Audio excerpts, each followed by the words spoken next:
नमस्कार दोस्तों, मेरा नाम प्रतीक पेरिया।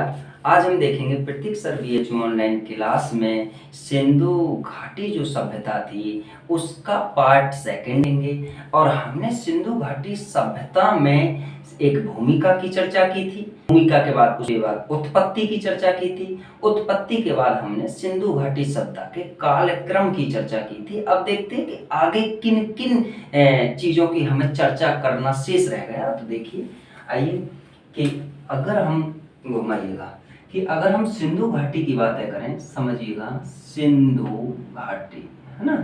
तो पहले तो आप जानिएगा कि सिंधु घाटी में हमने बताया आपको कि भूमिका की हमने चर्चा की। भूमिका, ठीक है। भूमिका के बाद हमारी जो चर्चा थी वो थी उत्पत्ति पर। उत्पत्ति के बाद हमने जो चर्चा की वो की थी इसके भूमिका पर की, उत्पत्ति पर की और कालक्रम पर की। कालक्रम, अगर मैं कहूं कालक्रम के बाद हमें चर्चा किस पर करनी है तो हम बताएंगे कि हमें सिंधु घाटी सभ्यता के विस्तार पर चर्चा करनी है। विस्तार का मतलब समझ ही गए होंगे आप कि सिंधु घाटी सभ्यता कहां कहां तक फैली हुई थी, है ना। विस्तार का अर्थ ये समझिए। और विस्तार पर जब हम चर्चा कर लेंगे आज, तो उसके बाद हम देखेंगे कि इसके महत्वपूर्ण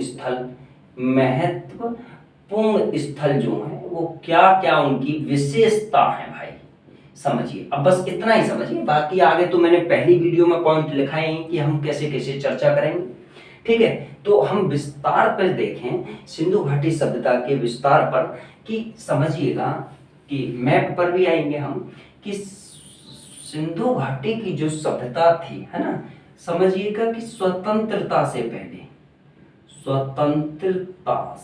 पहले, है ना, पहले सिंधु घाटी सभ्यता के 40 स्थल खोजे गए थे भाई। 40 स्थल खोजे गए थे भाई।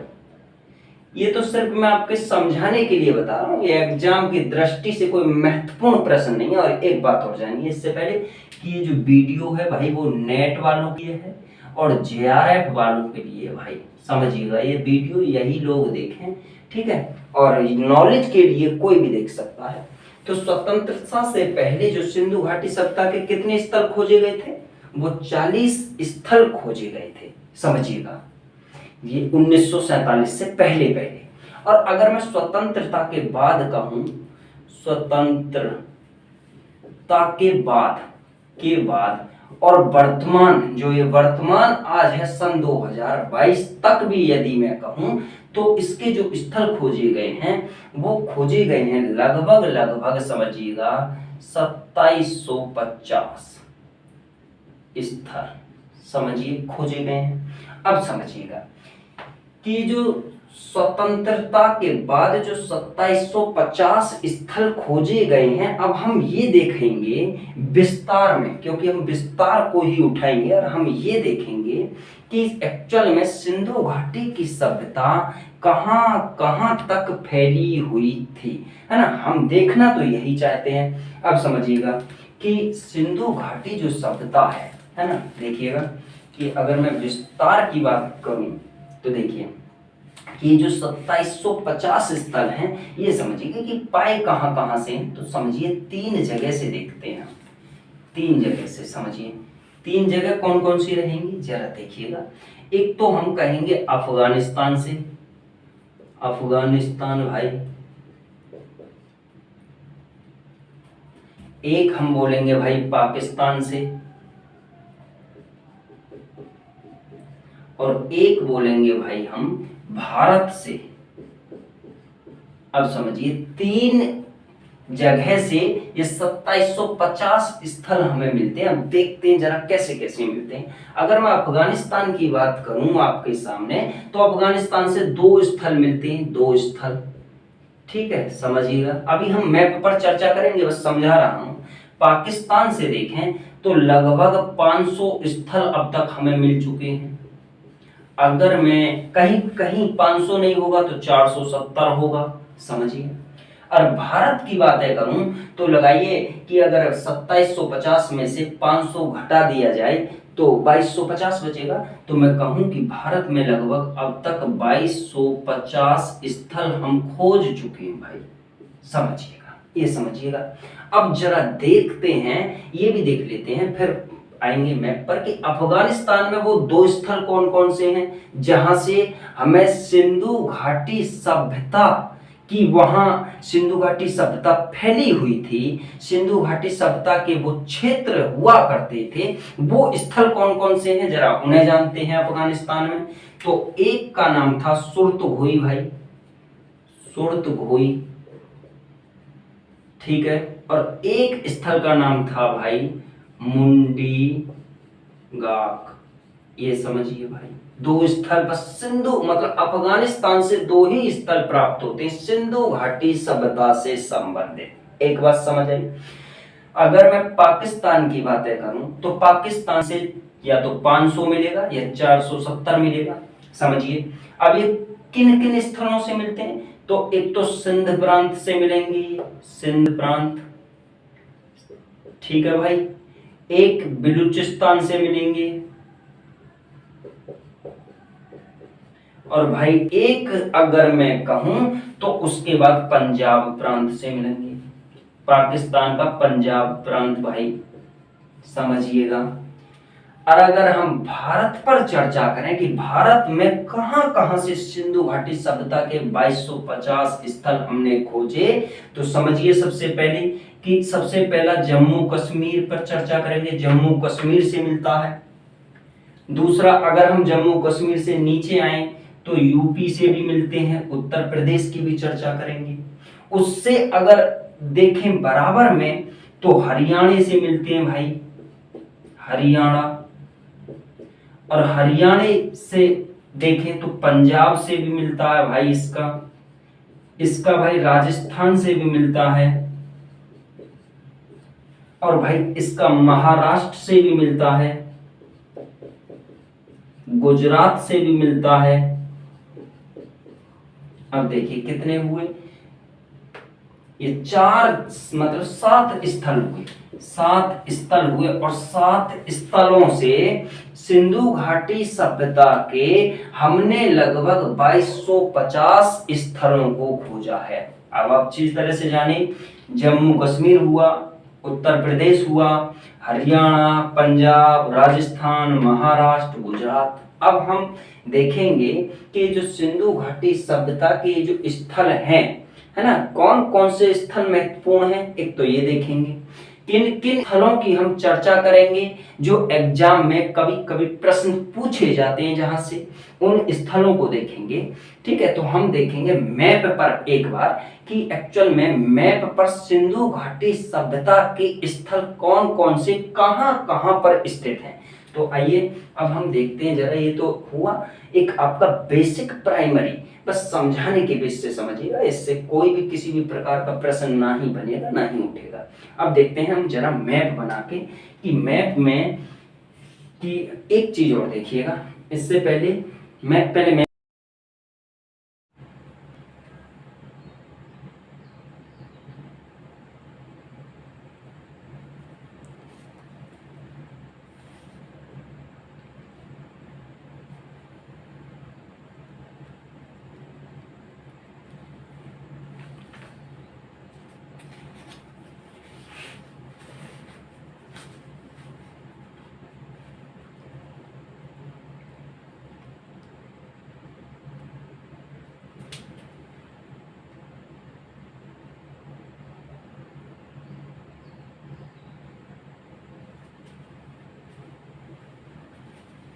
ठीक है हैं?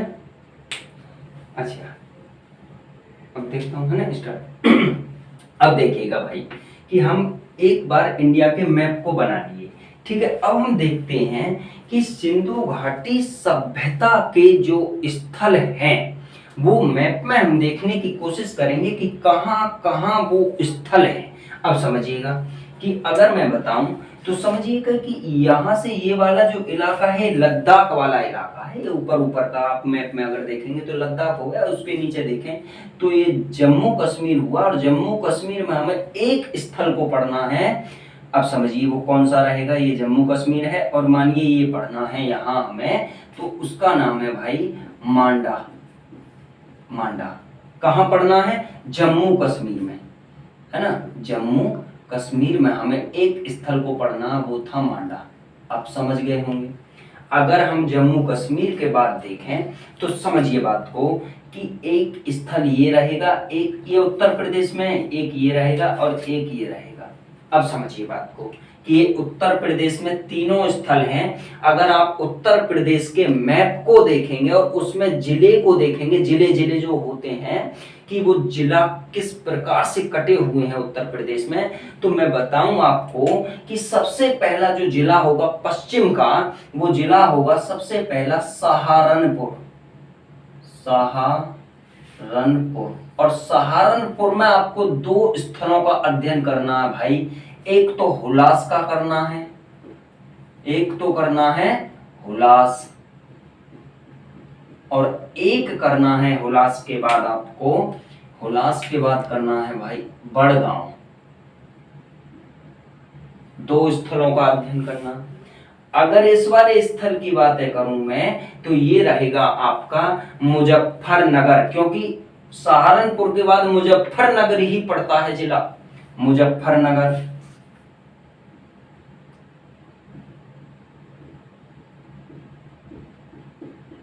और मुजफ्फरनगर में आपको सिर्फ एक स्थल का अध्ययन करना, उसका नाम रहेगा मांडी। समझिए। और ये जो तीसरा स्थल है भाई, अगर मैं इसकी बातें करूं तो ये रहेगा मेरठ में आलमगीरपुर। आलमगीरपुर समझिएगा। ये समझिए कि ये तीन स्थल आपको उत्तर प्रदेश में अध्ययन में लेने हैं। समझ आ गई होगी आपको। एक जम्मू कश्मीर में लेना सिर्फ मांडा को। अगर हम देखें, ध्यान से देखिएगा, तो ये समझिएगा कि ये यहाँ पर ये वाला जो इलाका है, ये वाला इलाका रहेगा आपका पंजाब, और पंजाब ये तो रहा, ये वाला तो हो गया पंजाब, ये हो गया हरियाणा और ये हो गया राजस्थान। अब समझिए कि ये पंजाब है, ये राजस्थान है, ये पंजाब है, ये हरियाणा है और ये राजस्थान है। तो हम राजस्थान की बातें अगर करें, ये थोड़ा मिटा दें हम, कि राजस्थान में हम किस किस का अध्ययन करेंगे, तो देखिए भाई जरा कि राजस्थान में हमें किसका अध्ययन करना है। अगर मैं राजस्थान की बातें करूं, ठीक है, राजस्थान समझिए, तो एक तो हमें कालीबंगा पढ़ना है, कालीबंगा, एक पढ़ना है वालाथर। दो स्थल मात्र राजस्थान के अध्ययन करने हैं हमें। अगर मैं इस पंजाब की बातें करूं कि पंजाब में कौन कौन सा पढ़ना है, तो पंजाब में जरा देखिएगा, तो यहाँ एक चक 86 रोपड़, चक 86 को पढ़ना है, रोपड़ को पढ़ना है, ढेर माजरा, ये ढेर माजरा पढ़ना है। ये समझिएगा कि चक 86 को पढ़ना है, रोपड़ को पढ़ना है, ढेर माजरा को पढ़ना। अभी एक दो स्थल और पढ़ने मुझे याद आएगा, बताऊंगा। आगे देखते हैं कि ये वाला जो है, अब समझिए कि ये जो एरिया है, ये एरिया है खंबात की खाड़ी, ये गुजरात है।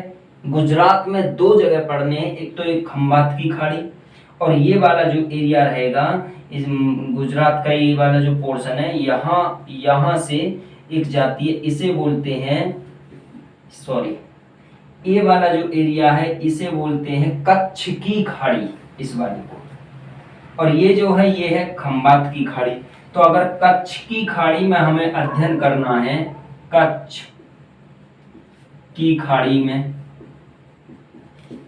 ठीक है, कच्छ की खाड़ी में अगर मैं अध्ययन की बताऊं, तो देखिए किस किस को पढ़ना है।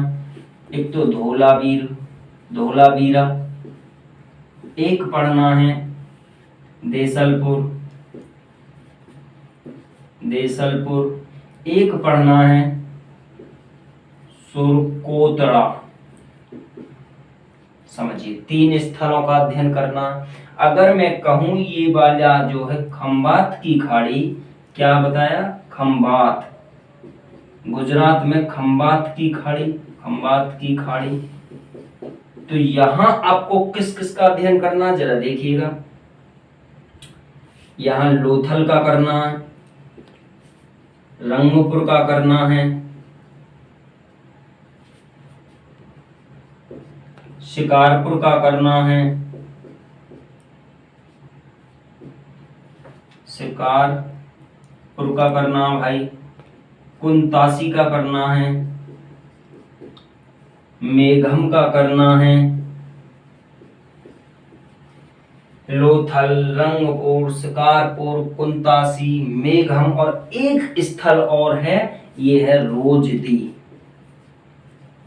रोजदी का करना। समझिए भाई, ये वाला प्रश्न रोजदी वाला सन 2018 में नेट और जेआरएफ की परीक्षा में पूछा था कि बताइए रोजदी किस स्टेट को रिप्रेजेंट करता है ना, ये वाला पूछा था, समझिएगा। तो हमने गुजरात को भी देखा। अगर हम महाराष्ट्र की चर्चा करें, ये रहा महाराष्ट्र, तो महाराष्ट्र में सिर्फ एक ही स्थल को पढ़ना है। ये महाराष्ट्र की बात करूं मैं, महाराष्ट्र, तो भाई ये पढ़ना है, यहां पर सिर्फ एक स्थल है इसका, उसका नाम है देसलपुर, सॉरी दहीमाबाद, दहीमाबाद को पढ़ना। महाराष्ट्र में मात्र एक स्थल पढ़ना है, उसका नाम क्या बताया मैंने, दहीमाबाद। अब हमारे पास बचा हरियाणा, कि हरियाणा में हमें किस किस का अध्ययन करना, तो इधर देख लेते हैं, हरियाणा वाले को जरा घुमाइएगा उधर, कि हरियाणा में हम देखें तो हरियाणा, पहले तो ये समझिए हरियाणा, यहां देखेंगे हम, एक तो राखी गढ़ी, राखी गढ़ी, मिथ्याथल,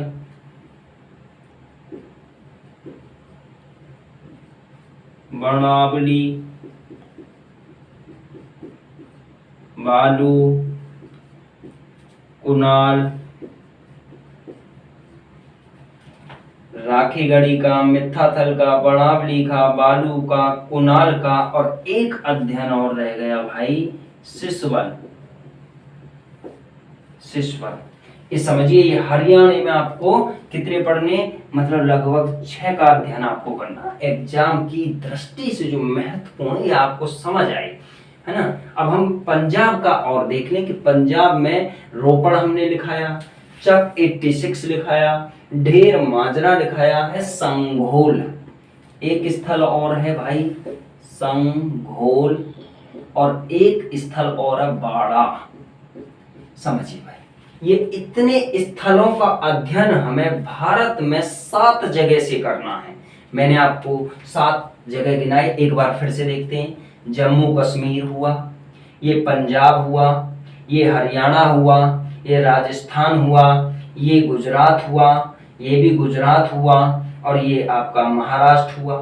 ठीक है, अब 7 स्थल हो गए, एक स्थल, 2 और 3 5 और 2 7, है ना। उत्तर प्रदेश में सहारनपुर, फिर मुजफ्फरनगर, फिर मेरठ। अब समझिएगा कि ये उत्तर प्रदेश में इतने स्थलों का अध्ययन एग्जाम की दृष्टि से महत्वपूर्ण माना जाता है, और यहीं से लगभग सारे प्रश्न यहीं से उठाए जाते हैं, ये आप अच्छी तरह से जानिएगा।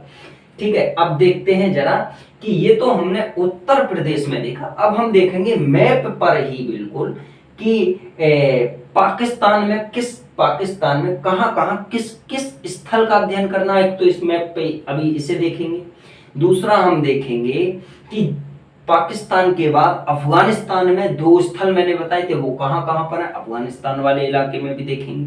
तो जरा इसे मिटाएंगे हम, और जिसे लिखना वो लिख ले इसे, ठीक है, क्योंकि ये अभी आपके काम आएगा। ठीक है, तो अब जरा देखते हैं कि पाकिस्तान को और अफगानिस्तान को और जरा देख लें, तो इसे देखिएगा।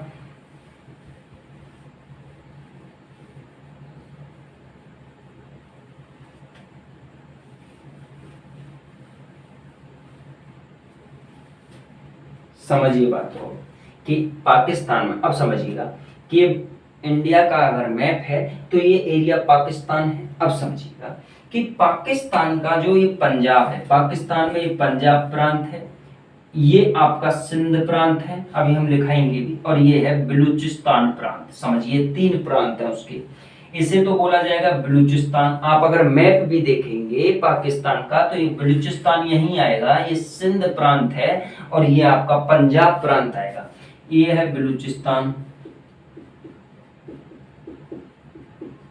यहां अगर हम देखें किस किस का अध्ययन करेंगे तो पहले यहां देख लेते हैं कि हमें बलूचिस्तान में एक तो सुतकांगे डोर का करना है, एक करना है सोत का को है,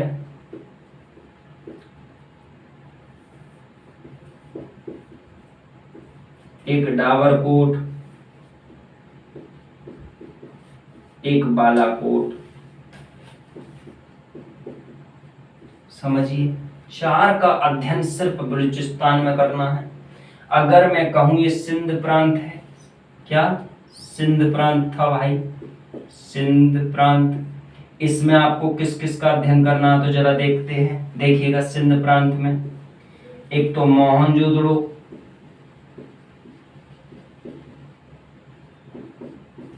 मोहनजोदड़ो के बाद चुन्नूदड़ो,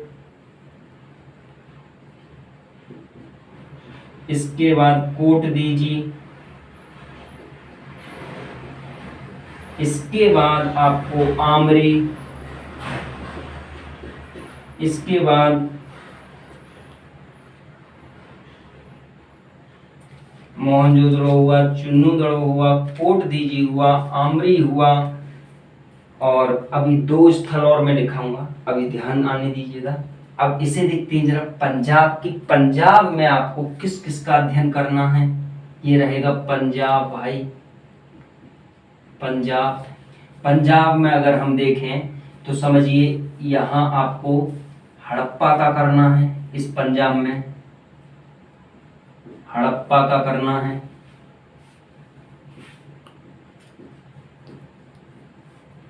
यहाँ आपको जलीलपुर का करना है, जलीलपुर का, यहाँ आपको रहमानडेरी का करना है, डेरी, और यहीं आपको हड़प्पा का करना है, जलीलपुर का करना है, रहमान डेरी का करना है, एक डेरा इस्माइल खां, डेरा इस्माइल खां का करना है, समझिए, और एक करना है चकपुरवानी।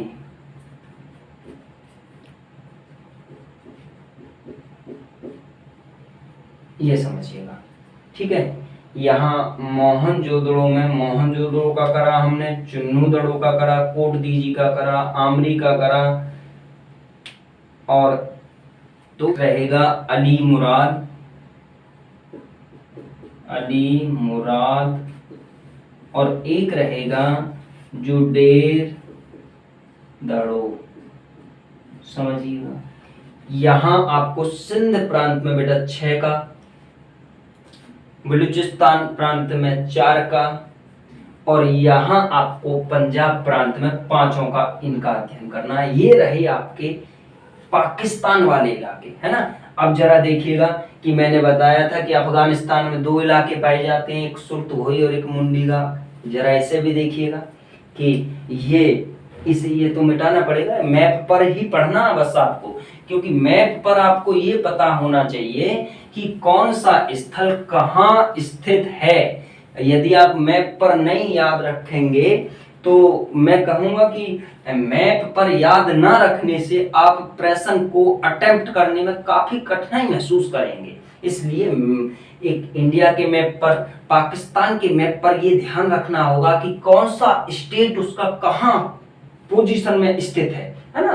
जैसे कि वो यहाँ बलूचिस्तान है या सिंध, यहाँ पंजाब प्रांत पाया जाता है उसका। अब देखिए कि अब इस पाकिस्तान के बाद जो एरिया स्टार्ट होता है वो अफगानिस्तान का होता है। तो अफगानिस्तान में एक ये जगह रहेगी और एक बिल्कुल इसकी बराबर में ये रहेगी। अब समझिएगा, अफगानिस्तान में इसे सुरतगोई बोला जाएगा भाई, और इसे मुंडीगाह बोला जाएगा, मुंडीगाह। ये स्थल दोनों कहाँ के हैं भाई? अफगानिस्तान के हैं।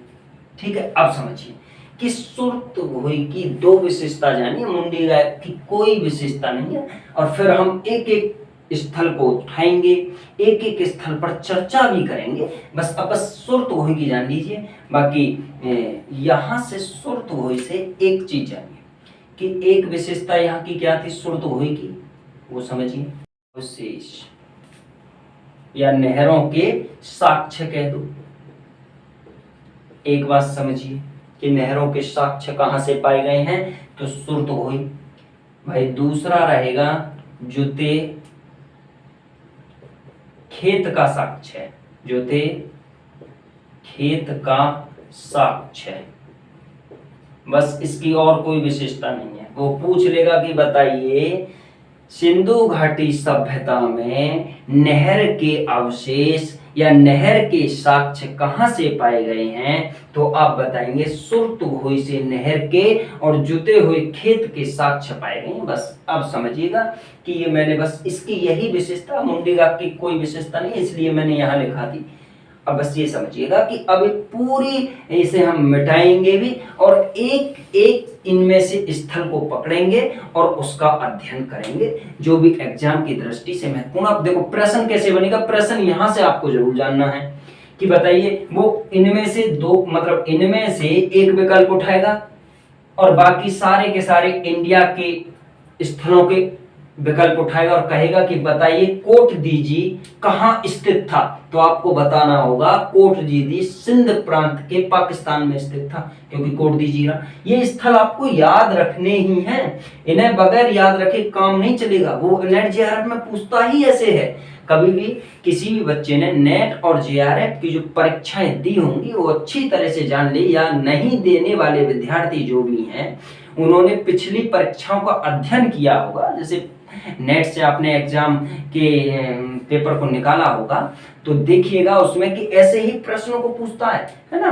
अब समझिएगा कि अब हम इसमें नॉलेज वाले प्रश्नों को देखते हैं कि कहां से कौन कौन से प्रश्न बनते हैं। जरा देखिएगा कि एक तो ये समझिएगा कि सिंधु घाटी सभ्यता के लिए ये कहा जाता है, ये भी बस ये प्राइमरी चीजें हैं, प्राइमरी चीजें जानिए। प्राइमरी चीज जानने के बाद फिर हम मेन चीज पे आएंगे। उसके लिए कहा जाता है कि ये त्रिभुजाकार आकृति में थी। कैसी? सिंधु घाटी सभ्यता त्रिभुजाकार आकृति में थी, त्रिभुजाकार आकृति है ना। अब वो त्रिभुजाकार आकृति में क्यों थी समझिएगा कि ये समझिएगा ये उत्तर, समझिए ये उत्तर से लेके दक्षिण तक का जो इलाका है, उत्तर से दक्षिण तक का जो इलाका था वो था इसका 1400 किलोमीटर। एक बात समझिए, लेकिन उसका पश्चिम से, ये जो पश्चिम है भाई, पश्चिम से और जो पूरब तक का इलाका है, समझिए ये 1400 किलोमीटर हम यहाँ लिखे दे रहे हैं, 1400 किलोमीटर हुआ। और मैं कहूं पश्चिम से पूरब तक का जो इलाका था उसकी हाइट थी 1600 किलोमीटर। तो ये सभ्यता अब समझिए कुछ इस प्रकार बनेगी कि 1600 किलोमीटर हाइट हुई पश्चिम से पूरब की लंबाई, और ये उत्तर से दक्षिण की जो लंबाई थी 1400 किलोमीटर में फैली हुई थी। तो ये कुछ इस प्रकार बन जाएगी। समझिए अगर हम इसे इस प्रकार से बढ़ा दें तो ये त्रिभुज का रूप ले रही है भाई। आप अच्छी तरह से जान रहे हो कि त्रिभुज का रूप ले लिया इसने, इसलिए इसे त्रिभुजाकार आकृति में कहा जाता है कि सिंधु घाटी की जो सभ्यता थी वो त्रिभुजाकार आकृति में फैली हुई थी। एक तो आपका ये जो कॉन्सेप्ट था ये क्लियर हुआ। आपने अभी पुस्तकों में पढ़ा ही होगा कि बस त्रिभुजाकार आकृति में फैली हुई थी। वो क्यों फैली हुई थी ये आपको पता चला। समझिएगा कि ये बस समझिए, ये दिशा भी लिख लीजिए। ये पश्चिम से ये पूरब में 1600 किलोमीटर है, ये उत्तर से दक्षिण में 1400 किलोमीटर है भाई। है ना। अब एक चीज और जानिएगा, इसके बाद हम फिर डायरेक्ट आते हैं कंटेंट पे कि उसका मैटर क्या रहेगा। एक चीज और जानते रहिएगा कि वो कभी कभी प्रश्न क्या पूछता है कि बताइए सिंधु घाटी सभ्यता का सबसे उत्तरतम स्थल कौन था, है ना। समझिए, पहले हम 4 दिशा बना लेते हैं। 4 दिशा हमने बनाई, है ना। ये हो गया नॉर्थ, ये हो गया साउथ, ये हो गया ईस्ट, ये हो गया वेस्ट। समझिए 4 दिशा। वो पूछता सबसे उत्तर का स्थल कौन था, तो मैंने आपको पढ़ाया था कि जम्मू कश्मीर में मांडा मिला है और कोई स्थल नहीं है, तो ये मांडा था भाई। पूछ लेगा वो मांडा। अगर वो पूछे कि भाई सिंधु घाटी सभ्यता का दक्षिण वाला स्थल कौन सा था, सबसे दक्षिण में, तो मैंने बताया महाराष्ट्र के बाद और कोई उसका नहीं था, क्योंकि महाराष्ट्र में मैंने आपको पढ़ाया था अभी जब देखा होगा आपने, दहीमाबाद था। दहीमाबाद भाई, तो दक्षिण का कौन सा हो गया भाई इसका, दहीमाबाद। समझिए, वो पूछेगा कि पूरब में उसका कौन सा स्थल था, सबसे पूरब में। तो देखो आप देखिएगा, सबसे पहला जिला सहारनपुर पड़ता, उसके बाद मुजफ्फरनगर और उसके बाद मेरठ पड़ता। तो सबसे पूरब में कौन सा हो गया, मेरठ। और मेरठ में कौन सा इलाका है उसका, तो आलमगीरपुर है भाई, आलमगीरपुर। समझिए, अगर वो पूछे भाई कि इसका दक्षिण का जो पश्चिम का जो इलाका है, सबसे पश्चिम का, तो वो कौन सा है, तो आपको वो बताना होगा कि वो है भाई सूतकांगेडोर। मैं पुस्तकों की वजह से बता रहा हूं कि सूतकांगेडोर है। इतिहासकारों का मैं बता रहा हूं कि इतिहासकारों ने बताया सूतकांगेडोर। वैसे अगर सूतकांगेडोर ना हो तो वैसे सुरतगोई होना चाहिए था, क्योंकि सबसे पश्चिम का इलाका जो था सुरतगोई था, क्योंकि बाद में सबसे सिंधु घाटी सभ्यता का जो सबसे अंतिम जो स्थल मिला था सुरतगोई है, और उसके बाद मुंडीगाक आता है। लेकिन इतिहासकार कमाल है कि इतिहासकारों ने सुरतगोई ना लाके डायरेक्ट सूतकांगेडोर डाल दिया उसमें, है ना। अब हैरानी की बात है कि नेट जेआरएफ वाले भी उसमें सूतकांगेडोर घूस देते हैं, क्या करें।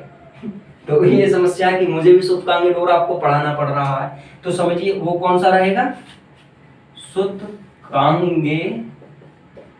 समझिए, अब वो ये और पूछ लेता है कभी कभी कि ये चारों के चारों स्थल किन किन नदियों पर स्थित हैं। तो भाई देखिए, मांडा जो था वो किस पे था, चिनाब नदी। एक बात समझिए, और दैमाबाद की पूछे तो वो कौन से पर था, प्रेवरा नदी। अगर वो पूछे भाई आलमगीर किस नदी पर था, तो हिंडन नदी। ठीक है। और अगर वो पूछे भाई सूतकांगेडोर किस नदी के किनारे था, तो दासक नदी। समझिए, मैं उम्मीद करूंगा कि आपको ये वाला भी कंटेंट क्लियर हुआ, कॉन्सेप्ट जो कहूं मैं कि ये भी क्लियर हो गया होगा। अब इसके बाद हम इसके मुख्य मुख्य स्थलों की चर्चा करेंगे बारी बारी से। आइए देखते हैं कि ये अब पूरा का पूरा बोर्ड हम साफ ही कर दें। समझिए भाई, अब ध्यान से देखिएगा कि हम सबसे पहले जो चर्चा करेंगे वो हम करेंगे कि सिंधु घाटी सभ्यता की हमने विस्तार की चर्चा कर ली भाई। अभी तक जो मैं चर्चा रहा था वो इस विस्तार की कर रहा था कि सिंधु घाटी सभ्यता का विस्तार कहां कहां तक था, इसी तरह जाने। अब मैं करूंगा महत्वपूर्ण स्थलों की, कि उन महत्वपूर्ण स्थलों की विशेषता क्या क्या है। तो आप समझिए कि महत्वपूर्ण स्थलों में सबसे पहले समझिए कि कुछ इतिहासकारों ने सिंधु घाटी सभ्यता के कुछ स्थलों को नगर की संज्ञा दी है। किसकी संज्ञा, नगर की। कुछ स्थल ऐसे हैं सिंधु घाटी सभ्यता के जिन्हें हम नगर कह सकते हैं। अब जरा उन्हें जानिए कि वो कौन कौन से हैं, है ना। जरा पहले उन्हें जानिए, उन्हीं से प्रश्न बनेगा। नगर संज्ञा, है ना, जो दी गई है भाई, वो है 7। अब वो 7 कौन कौन से हैं जरा देखिएगा। तो आप अगर ट्रिक से देखेंगे, ट्रिक से भी देखिएगा कि इसे लगा सकते हो, कमल, बज, हद, हो गई, आप अपना आप लगा लेना। कैसे, कालीबंगा, में से मोहनजोदड़ो,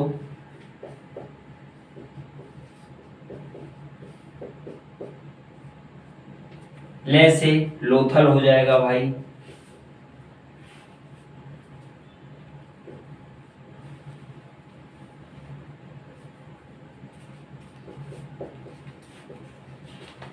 और भाई वैसे बनावली हो जाएगा, जैसे चुन्नू दड़ो,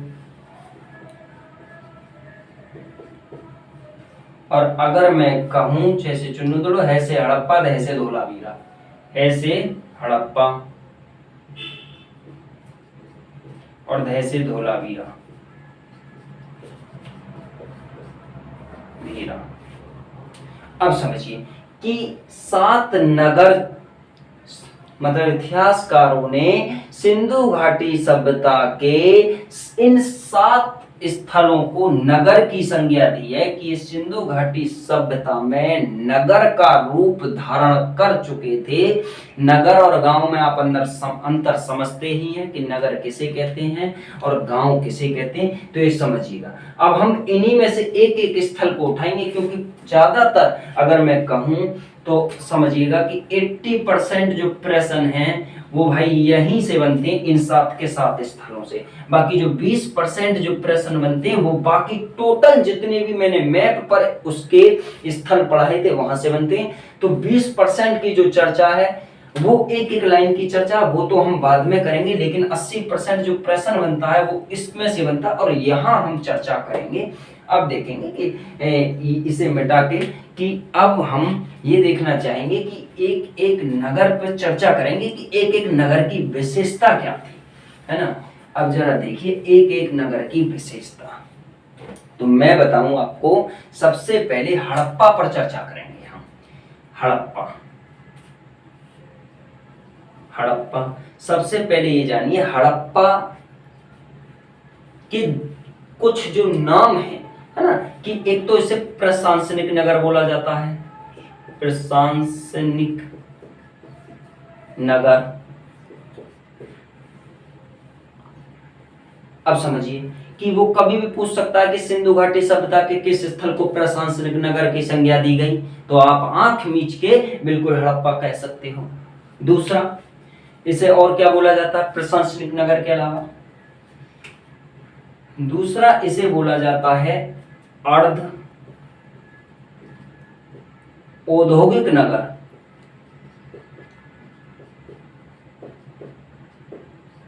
समझिएगा, इसके 2 उपनाम समझिएगा कि हड़प्पा के 2 नाम थे, प्रशासनिक नगर और अर्ध औद्योगिक नगर। क्लियर हुआ? अब आगे देखते हैं कि हड़प्पा की जो खुदाई हुई थी, सबसे पहले ये जानिए कि हड़प्पा की जो खुदाई हुई थी उसमें महानिदेशक कौन थे? महानिदेशक, है ना। महानिदेशक थे भाई, मैंने बताया था sir John Marshall. Sir John Marshall. और भाई खुदाई करता जो थे वो कौन थे? खुदाई करता थे आपके दयाराम साहनी। समझिए भाई, ये 2 चीज और आपको जाननी है। और अब देखते हैं कि हड़प्पा की अब विशेषता क्या क्या रहेंगी। अब समझिए कि एक तो हड़प्पा जो था, हड़प्पा पाकिस्तान के पंजाब प्रांत में, है ना, रावी नदी के तट पर था। बस खेल खत्म करिए, रावी नदी के तट पर था। समझिए कि जो ये हड़प्पा था, हड़प्पा पाकिस्तान के पंजाब प्रांत के, मैंने मैप में पढ़ाया भी था, रावी नदी के तट पर था। वो इसी प्रश्न को पूछेगा कि बताइए हड़प्पा किस नदी के तट पर था, तो आप बताएंगे भाई रावी नदी के तट पर था। बस ये महत्वपूर्ण है, यहाँ ये 2 हड़प्पा के 2 नाम महत्वपूर्ण है भाई, है ना। आप देखते हैं कि हड़प्पा की विशेषताएं क्या क्या रहेंगी, अब उस पर चर्चा करेंगे। जरा देखिए कि जो हड़प्पा था, हड़प्पा का जो नगर था, हड़प्पा जो पूरा का पूरा जो क्षेत्र था वो 2 भागों में बटा हुआ था। एक भाग तो समझिए कि ये है और एक भाग समझिएगा कि ये है। समझिए 2 भागों में ये हड़प्पा बटा हुआ था। अब 2 भागों की विशेषता समझिए कि इस वाले भाग को कहा जाता है नगर इसे नगर की संज्ञा दी गई थी। समझिए, इस वाले भाग को दुर्ग की संज्ञा दी गई थी। दुर्ग की संज्ञा, दुर्ग या गढ़ी, है ना, गढ़ी। दुर्ग आप जानते हो किले को कहते हैं, है ना, तो इसे दुर्ग या गढ़ी की संज्ञा दी गई थी। ये जो इलाका था ये वाला, इसे ये पश्चिमी टीले के नाम से जाना जाता। किससे? पश्चिमी टीला, पश्चिम टीला। और ये जो जाना जाता है भाई, ये किस नाम से जाना जाता है? पूर्वी टीला, पूर्वी टीला। समझिएगा, ये दो टीलों में बटा हुआ था, एक पश्चिमी टीला, एक पूर्वी टीला। पश्चिमी टीले को दुर्ग या गढ़ी कहा जाता था और पूर्वी टीले को नगर की संज्ञा दी जाती थी। अच्छी तरह समझ रहे होंगे। अब इसकी विशेषता क्या, पहले इसकी देखेंगे फिर इसकी देखेंगे। समझिए, हड़प्पा क्लियर हुआ आपका। अब जरा विशेषताओं पर चर्चा करते हैं कि मैं बस थोड़ा सा समझा दूं कि ये जो हड़प्पा का, ये समझिए कि हड़प्पा की चार दीवारी करवाई गई थी। चार दीवारी है जो मैं बना रहा हूँ, चार दीवारी। इस चार दीवारी में अगर मैं अंदर की तरफ ये कहूँ, ये अंदर की तरफ, तो ये ईंटें हैं, लेकिन ये कच्ची ईंटें थी, कच्ची ईंट थी, ये पकी हुई नहीं थी भाई। लेकिन बाहर की तरफ, अगर बाहर की तरफ देखा जाए तो ये पकी ईंटें थी, पक्की ईंटें, है ना, कि बाहर की तरफ पक्की ईंटों से चार दीवारी की गई थी और चार दीवारी को बोला जाता था परकोटा हुआ था। वो पूछेगा कि हड़प्पा के किस टीले का परकोटा करवाया गया था या चार दीवारी करवाई गई थी, उसकी सुरक्षा के लिए। समझिएगा, इसकी सुरक्षा के लिए इस दुर्ग या गढ़ी टीले की चार दीवारी की गई थी पक्की ईंटों से, बाहर की तरफ पक्की ईंट और भीतर की तरफ कच्ची ईंटों से। लेकिन इस नगर वाली, जो इसे नगर की जो संज्ञा दी गई, इसकी चार दीवारी नहीं कराई गई थी, है ना, इसकी कोई चार दीवारी नहीं कराई गई थी। अब समझिए, इस वाले की विशेषता क्या रहेगी कि अगर मैं कहूं कि इस टीले की भी चार दिशा बना दी जाए तो चार दिशा कुछ इस प्रकार बनेंगी। देखिएगा, इस प्रकार बनेंगी। अगर मैं बस समझाने के लिए बता रहा हूं, ये उत्तर कहलाएगा, ये दक्षिण, ये पूरा, ये पश्चिम, ये पूर्व कहलाएगा, है ना। अब समझिए कि ये उत्तर वाले को एफ टीला बोला जाता था। क्या बोला जाता था? एफ टीला। और ये दक्षिण वाले को बोला जाता था ए बी टीला, ए बी टीला। और उत्तर वाले को क्या बोला जाता था? एफ टीला। अब ये एफ टीला नाम किसने दिया था, जरा ये समझिए, एफ टीला और ए बी टीला। समझिए, एक मार्टिमर व्हीलर थे, है ना, उन्हें बोला जाता है एम व्हीलर।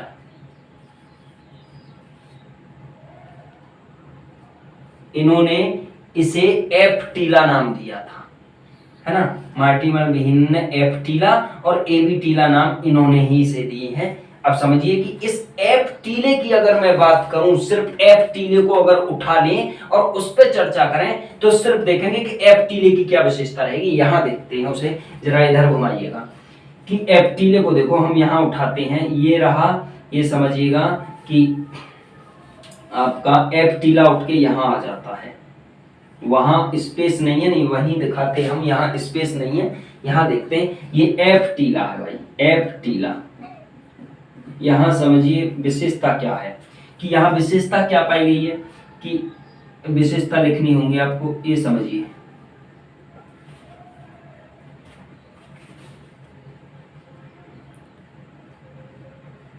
समझिए, मैंने छह बिंदु बनाए भाई, 1 2 3 4 5 6 ये बना दिए। यहां 12 अन्नागार पाए गए थे। क्या पाए गए थे? 12 अन्नागार। अन्नागार मतलब 12 अन्न के भंडार, जहां अन्न को इकट्ठा किया जाता था, है ना, वो 6 पंक्ति में पाए गए थे। देखो, ये 6 की पंक्ति में पाए गए थे। कि पूछेगा वो बताइए 12 अन्नागार कहां से पाए गए, तो आप बताएंगे कि 12 अन्नागार हड़प्पा से पाए गए। अगर वो और बारीकी में जाके पूछे कि 12 अन्नागार हड़प्पा सभ्यता के किस टीले से पाए गए, तो आप बताएंगे एफ टीले से पाए गए। एक बात समझिए। दूसरा देखते हैं कि यहां 15 श्रमिक मजदूरों के घर पाए गए। अब देखो इस प्रकार 3 4,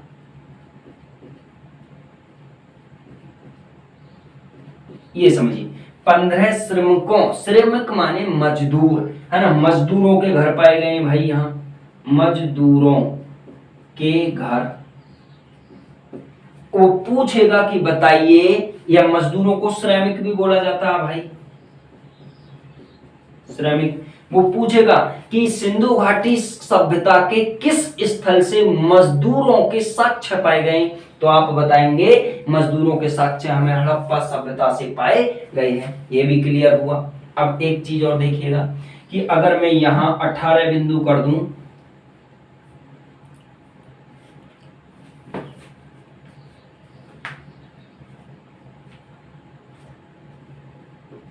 ये समझिए 18 बिंदु मैंने कर दिए। ये 18 वृत्ताकार चबूतरा पाए हैं यहाँ, वृत्ता, समझिए वृत्ताकार चबूतरा। पूछेगा कि बताइए 18 वृत्ताकार चबूतरा कहां से पाए गए, तो वो भी आप बताएंगे हड़प्पा सभ्यता से पाए गए। वो हड़प्पा सभ्यता के किस टीले से पाए गए, तो बताएंगे आप एफ टीले से पाए गए। अब इस वृत्ताकार चबूतरे पे दो चीज और पाई गई, इसी वृत्ताकार चबूतरे पे दो चीज क्या पाई गई कि एक तो यहां आपको गेहूं के साक्ष्य मिले, गेहूं, और एक जौ की भूसी के साक्ष्य, जौ जो होता है उसकी जौ की जो भूसी होती है उसके साक्ष्य, जौ की भूसी के साक्ष्य मिले भाई। समझिएगा कि गेहूं और जौ की भूसी के साक्ष्य कहां पाए गए, तो हड़प्पा में पाए गए। अगर वो पूछे कि गेहूं और जौ की भूसी के साक्ष्य किस टीले से पाए गए, तो एफ टीले से पाए गए। भाई एफ टीले की विशेषता बस इतनी ही है। अब हम आगे हैं डायरेक्ट नगर संज्ञा पर। नगर वाले की विशेषता क्या रहेंगी, जरा अब इस पर चर्चा कर लेते हैं। देखिएगा है कठिन टॉपिक। जरा नगर, इसे मत काटो भले, जरा देखते हैं नगर की संज्ञा पर कि नगर की क्या क्या विशेषताएं रहेंगी नगर संज्ञा की। तो देखो कि नगर, इसे पूर्वी टीले को मैंने बताया आपको नगर संज्ञा से जाना जाता था। इसकी विशेषताओं पे देखते हैं कि यहां से एक तांबे की इक्का गाड़ी पाई है भाई, तांबे की इक्का गाड़ी, इक्का गाड़ी। यहीं से दूसरी खासियत है भाई, दूसरी सर्वाधिक अभिलेखीय मोहर, अभिलेखीय मुहर। पूछ लेगा वो कभी भी आपसे कि बताइए सर्वाधिक अभिलेखीय मोहर कहां से पाई गई, तो हड़प्पा। तांबे की इक्का गाड़ी कहां से पाई गई, तो हड़प्पा। ध्यान से देखिए कि अभिलेखीय का अर्थ क्या होता है समझिए। आपने देखा होगा 1 रुपये का नोट देखा होगा आपने, 1 रुपये पे क्या लिखा रहता है ना, वो जो आता नहीं किसी धातु का जो होता है हमारा, 5 का सिक्का देखा होगा या 1 रुपये का सिक्का देखा होगा, उस पर जो 1 रुपया लिखा रहता है। किसी पे ये भी लिखा रहता है, रुपये के साथ साथ सन लिखी रहती है कि 2002 में बना, ये 2003 में बना, 2004 में बना, वही लेख कहलाता है। अब दुर्भाग्यवश हम इनके लेखों को पढ़ नहीं पाए, वो एक अलग मैटर है। लेकिन अभिलेखीय मोहर ध्यान से कि सर्वाधिक माने सिंधु घाटी सभ्यता में सबसे ज्यादा जो अभिलेख वाली जो मुद्रा पाई गई हैं वो कहां से पाई गई हैं, तो आप हड़प्पा करेंगे, तांबे की इक्का गाड़ी आप करेंगे, है ना। अब देखते हैं और क्या क्या पाता है यहाँ कि, और यहाँ क्या क्या विशेषता हमें पाती हैं। जरा उस पर अगर नंबर 3 पर देखें हम, तो यहीं पर हमें नंबर 3 पर देखें तो 16 तांबे की भट्टियां, तांबे की भट्टी पाई है भाई, भट्टी 16 तांबे की भट्टी पाई है। नंबर 4 पर अगर मैं कहूं तो तांबे की एक मानव आकृति मिली है, मानव आकृति, है ना, जिस पर मतलब मनुष्य की आकृति है, तांबे की है वो, तांबे की मानव आकृति, 16 तांबे की भट्टियां, है ना। यहीं से मैं कहूं ये बेहतरीन प्रश्न है और महत्वपूर्ण प्रश्न है। अगर मैं 5वां प्रश्न कहूं, 5वां प्रश्न, तो कब्रिस्तान, ध्यान से देखिएगा, R37 के साक्ष्य भी यहीं से मिले हैं। कब्रिस्तान R37, यहीं से अगर छठी विशेषता की बातें करूं मैं तो यहीं से H संस्कृति के साक्ष्य,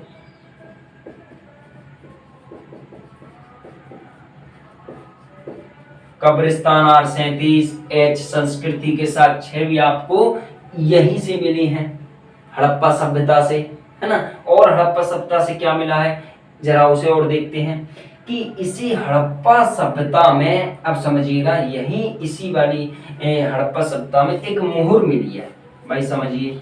मुहर माने मुद्रा होती है भाई, ये मुद्रा एक मिली है। उस मुद्रा पर एक गरुड़ पक्षी है, गरुड़ पक्षी। अब ये गरुड़ पक्षी ने अपनी चोंच में एक सांप को दबा रखा है। किसको दबा रखा है? सांप को दबा रखा है। तो वो कैसे प्रश्न पूछेगा? वो पूछेगा कि ऐसी मोहर हमें कहां से प्राप्त हुई है जिस मोहर में एक गरुड़ पक्षी ने सर्प को दबा रखा है। तो आप बताएंगे कि ऐसी मोहर हमें हड़प्पा से प्राप्त हुई है कि एक मोहर है, उस मोहर पर एक गरुड़ पक्षी है छपा हुआ, उस गरुड़ पक्षी की चोंच में सर्प, सांप जो होता है वो सांप है। तो ये समझिए एक विशेषता उसकी ये भी रहेगी। पर भाई अब समझिएगा कि इसी हड़प्पा में, इसी हड़प्पा में, हड़प्पा सभ्यता से ही हमें समझिए कि क्या क्या चीज मिलती है। यहाँ मैं दिखा देता हूँ, ये नगर संज्ञा वाले में ही है भाई, नगर संज्ञा वाले में ही है। नगर संज्ञा वाले में चढ़ाएंगे गेहूं, जौ, मटर, चावल, बाजरा। भाई ये देखो, गेहूं के, जौ के, मटर के, चावल के, बाजरे के जो साक्ष्य हैं, साक्ष्य समझ गए, साक्ष्य भाई यहां से मिलते हैं। कहां से? हड़प्पा सभ्यता से। पूछ लेगा वो कभी भी कि बताइए गेहूं, जौ, मटर, चावल और बाजरा के जो साक्ष्य हैं वो कहां से आपको प्राप्त हुए? तो आप आंख मीच के और आंसर करेंगे हड़प्पा से हमें प्राप्त हुए, है ना। अब यहां से एक प्रश्न और जानिएगा कि एक प्रश्न और क्या बनेगा यहां से, तांबे की मानव आकृति, तांबे का एक पैमाना जानिएगा, बस और कोई प्रश्न नहीं है। यहां से एक तांबे का पैमाना और मिलता है इसी नगर संज्ञा वाले में, कि मैं कहूं कि इसी में 6 हो गया। अब 7वां अगर देखें, तांबे का पैमाना, ठीक है भाई, कि भाई तांबे का पैमाना कहां से मिला है? तो आप बताएंगे हड़प्पा सभ्यता से तांबे का एक पैमाना मिला। अब जरा एक चीज पर चर्चा कर लें कि आप अगर मेरे से पूछें कि हम इसमें एक्चुअल में किन किन प्रश्नों को याद रखें और किन किन प्रश्नों को हम याद रखें जिससे कि वो एग्जाम की दृष्टि से महत्वपूर्ण रहेंगे, तो समझिए किस किस को रखेंगे और किसी को भी नहीं रखेंगे। ये तो पांचों की पांचों चीज याद रखनी है आपको, महत्वपूर्ण चीज है। एक आपको प्रशासनिक नगर किसे कहा जाता है, अर्ध औद्योगिक नगर किसे कहा जाता है, ये 2 चीज भी याद रखनी है। ये पूछ लेगा कभी भी कि महानिदेशक कौन थे और खुदाईकर्ता कौन थे, तो ये भी याद रखनी है ना। अब समझिएगा बाकी, हाँ एक ये नदी बहुत महत्वपूर्ण है कि किस नदी के किनारे हड़प्पा था, तो रावी नदी के किनारे पर था। बाकी अगर आपसे पूछे कि ध्यान से देखिएगा, तांबे की भट्टियां चाहे मत याद रखो, तांबे की मानव आकृति मत याद रखो, तांबे का पैमाना बिल्कुल याद मत रखो, है ना। सर्वाधिक अभिलेखीय कब्रिस्तान R37 महत्वपूर्ण प्रश्न, एच संस्कृति महत्वपूर्ण प्रश्न, है ना। और एक ये जो मोहर है गरुड़ पक्षी वाली महत्वपूर्ण प्रश्न हो गया, है ना। 12 अन्नागार याद रखना है, गेहूं, जौ की भूसी के चावल, तो ये तो साक्ष्य यहाँ भी मैंने दिखा दिए और यहाँ भी दिखा दिए एक साथ, है ना। मजदूरों के साक्ष्य, भाई ये तो इतना महत्वपूर्ण है, ये हड़प्पा का सबसे ज्यादा महत्वपूर्ण प्रश्न है भाई, ये सबसे ज्यादा कि मजदूरों के साक्ष्य कहां से, सबसे महत्वपूर्ण प्रश्न यही है। और कोई महत्वपूर्ण प्रश्न हो या ना हो, लेकिन ये महत्वपूर्ण प्रश्न है। बस इतने प्रश्न आपको याद रखने, बाकी ये थोड़ा सा ये जो मैंने पढ़ाया है आपको, ये आपको देखना भी होगा, ऐसी बात नहीं है कि उसे थोड़ा नॉलेज में भी रखिएगा। अगर आप नॉलेज में उसे रखेंगे तो ज्यादा बढ़िया रहेगा कि आप ज्यादा तैयारी किए हुए हैं, ये समझिएगा कि फिर नेट और जेआरएफ वाला कहीं से भी हड़प्पा वाला प्रश्न बना दे कि हड़प्पा से वो कोई भी प्रश्न उठाएगा वो यहाँ से बाहर नहीं जाएगा। अगर किसी विद्यार्थी ने सारा का सारा कंटेंट मेमोराइज किया, अगर कुछ विद्यार्थी ऐसे होते हैं शॉर्टकट वाले, तो शॉर्टकट वालों को मैंने बताया कि किस किस चीज पर उन्हें ज्यादा निगाहें रखनी है या ज्यादा निगाहों के साथ साथ कि ज्यादा उन्हें वरीयता दी उन प्रश्नों को, तो वो वरीयता वाले प्रश्न ये हैं। ठीक है, हमारा अगला जो महत्वपूर्ण स्थल रहेगा वो मोहनजोदड़ो रहेगा, लेकिन वीडियो लंबा हो जाएगा, है ना। तो बस अब ये जो रहेगा आज इतना ही रहेगा, कल देखते हैं अगली वीडियो। धन्यवाद।